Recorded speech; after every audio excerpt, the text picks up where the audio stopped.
नमस्कार, मैं नैन्सी। आज की जो वीडियो होने वाली है वो डेली करेंट अफेयर बेस्ड तो है ही, लेकिन इस वीडियो में हम 10 ऐसे बहुकल्पीय प्रश्नों को लेके आए हैं जो कि करेंट अफेयर बेस्ड ही है और ये हमारे रिवीजन के लिए बहुत ही महत्वपूर्ण हो जाता है। तो आज की वीडियो में हम करेंट अफेयर के साथ MCQ देखेंगे जो डेली बेस्ड करेंट अफेयर है। तो सबसे पहले हम अपना करेंट अफेयर देख लेते हैं। तो आज का पहला जो करंट अफेयर है वो है शोधकर्ताओं ने कोलम तट जो कि केरल का तट है पर खोजी गई गहरे समुद्र में आइसोपॉड की एक नई प्रजाति का नाम भारतीय अंतरिक्ष अनुसंधान संगठन यानी कि इसरो के नाम पे रखा है। आप इस फोटो में देख सकते हैं उस प्रजाति को, काफ़ी भयंकर दिख रही है और हम इसके बारे में आगे जान लेते हैं। ब्रूसिथियाओ प्रजाति की छोटी मछली परजीवी क्रस्टेशियंस एक समुद्री मछली स्पाइनोजोन ग्रीनलाई की गिल गुहा के आधार से बरामद की गई है केरल के कोलम तट से। चंद्रयान 3 सहित उसके सफल अंतरिक्ष अभियानों का सम्मान करने के लिए शोधकर्ताओं ने यानी कि जिन्होंने भी इस मछली पे शोध करा है उन्होंने इसरो के सम्मान में इस मछली का नाम इसरो के नाम पे ही रखा है। आगे हम जानते हैं, यह खोज सिस्टमेटिक पैरासिटोलॉजी जर्नल में प्रकाशित हुई थी। यानी कि ये जो खबर है वो सिस्टमेटिक पैरासिटोलॉजी जर्नल के दरमियान आया था। बुरशेथुआओ इसरो कोलम तटीय क्षेत्र में समुद्री जीवन की जैव विविधता को भी बढ़ाता है।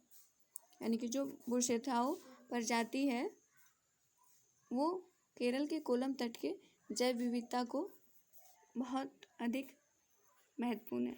आगे की करेंट को हम देखते हैं। ये है शरद कमल जो कि एक बैडमिंटन खिलाड़ी है। इन्हें पेरिस में ओलंपिक होने वाला है उसमें भारतीय ध्वज वाहक के रूप में नामित किया गया है। तो इसके लिए दो इम्पोर्टेंट हो जाते हैं कि टेबल टेनिस के खिलाड़ी हैं। आगे का हम देखते हैं। 6 बार की विश्व चैंपियन MC मेरी कॉम यानी कि जो बॉक्सिंग से संबंधित हैं, बॉक्सिंग वुमेन चैंपियन रह चुकी हैं, वो भारतीय दल की प्रमुख नियुक्त की गई हैं। ओलंपिक कांस्य पदक विजेता गगन नारंग जो कि शूटिंग के खेल से संबंधित हैं, उन्हें शूटिंग रेंज के लिए संचालन के लिए नियुक्त किया गया है। आगे हम सक्षम ऐप के बारे में जानेंगे जो कि इलेक्शन कमीशन के द्वारा लॉन्च किया गया है। समावेशिता सुनिश्चित करने के लिए चुनाव आयोग 85 ईयर से अधिक उम्र के नागरिकों और 40% बेंचमार्क विकलांगता वाले दिव्यांगों को घर पर मतदान करने में सक्षम बनाता है। यह आसान मतदान के लिए सक्षम ऐप पेश करता है।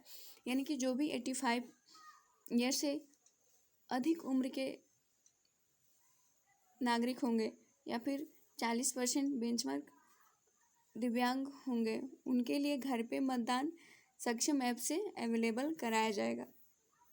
आगे हम NIA के बारे में जानेंगे जो कि इसके महानिदेशक को लेके है। गृह मंत्रालय ने IPS सदानंद बसंत को राष्ट्रीय जांच एजेंसी यानी कि नेशनल इन्वेस्टिगेशन एजेंसी का महानिदेशक नियुक्त किया गया है। इसकी स्थापना 2008 में की गई थी और इसका जो हेडक्वार्टर है वो नई दिल्ली में है। आगे हम जानते हैं भारत मंडप स्टार्टअप महाकुंभ योजना के बारे में जो 18 से 20 मार्च 2024 में नई दिल्ली में किया गया है। देश भर के 2000 से ज़्यादा स्टार्टअप, 1000 से ज़्यादा इन्वेस्टर और 100 से ज़्यादा यूनिकॉर्न से 300 से अधिक इनक्यूबेटर और एक्सलेटरेट अपने आइडियाज़ के साथ स्टार्टअप इंडिया में शामिल हुए। आगे हम थाईलैंड में समलैंगिक शादी की मान्यता पर देखेंगे जिसे भारी बहुमत से विधेयक को पारित किया गया है। विधेयक के कानून बनने के बाद थाईलैंड में किसी भी लैंगिक पहचान वाले लोगों के बीच विवाह संबंधों को मान्यता देने वाला दक्षिण पूर्व एशिया का पहला देश बना है। थाईलैंड की जो राजधानी है वो बैंकॉक है जो कि काफ़ी फेमस है और इसकी कैपिटल बैंकॉक है और इसकी करेंसी बहुत है और इसके जो पीएम है वो सिरता थाईविशीन है। अब हम बात करते हैं पवन दालूरी एमएस विंडोज के प्रमुख बने हैं, यानी कि जो पवन दालवीरी हैं उनकी भी नियुक्ति की गई है। आईआईटी मद्रास से ग्रेजुएट और अमेरिका के मैरीलैंड बीबी यूनिवर्सिटी से स्नातक पवन को माइक्रोसॉफ्ट विंडोज और सरफेस का नया प्रमुख नियुक्त किया गया है। आगे हम एमसीक्यू देखेंगे जो कि करंट से ही रिलेटेड है। भारत में MTBAC टीके का क्लिनिकल ट्रायल शुरू किया गया है। यह किस रोग से संबंधित है? तो यह तपेदिक से संबंधित है। आगे का क्वेश्चन है विश्व रंगमंच कब मनाया जाता है? तो ये इसका आंसर होगा 27 मार्च और इसका थीम ये था, वर्ल्ड थिएटर डे का थीम था 2024 का theatre and culture of peace.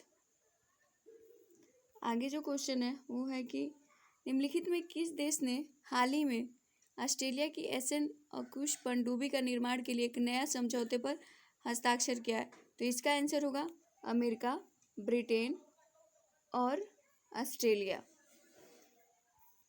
आगे क्वेश्चन देखते हैं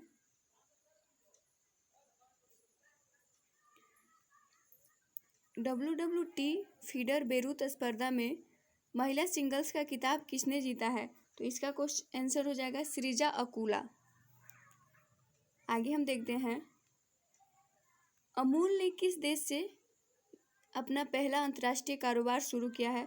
तो इसका आंसर अमेरिका हो जाएगा।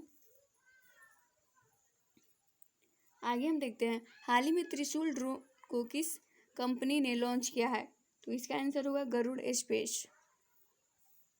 आगे देखते हैं अपराध से निपटने के लिए केंद्रीय जांच ब्यूरो ने किसके साथ कार्य व्यवस्था पर हस्ताक्षर किया है? तो इसका आंसर यूरोपोल हो जाएगा। 148वें संसदीय सम्मेलन का आयोजन किस देश में किया गया है? तो इसका आंसर स्विट्जरलैंड हो जाएगा। नेक्स्ट, सिद्धम कैलीग्राफी ऑफ संस्कृत हेरोनेशियम को संस्कृत मैन्युस्क्रिप्ट्स फ्रॉम जापान पुस्तक का विमोचन कहाँ किया गया है? तो इसका आंसर जो होगा वो होगा इंदिरा गांधी राष्ट्रीय कला संस्थान में। नेक्स्ट, हाल ही में समाचारों में देखा गया गुलाल गोटा किस शहर की पारंपरिक त्योहार है? तो इसका जो आंसर है वो जयपुर राजस्थान हो जाएगा। आई होप आपको ये वीडियो पसंद आई हो, तो please like, subscribe and share ज़रूर कीजिएगा। Thank you so much.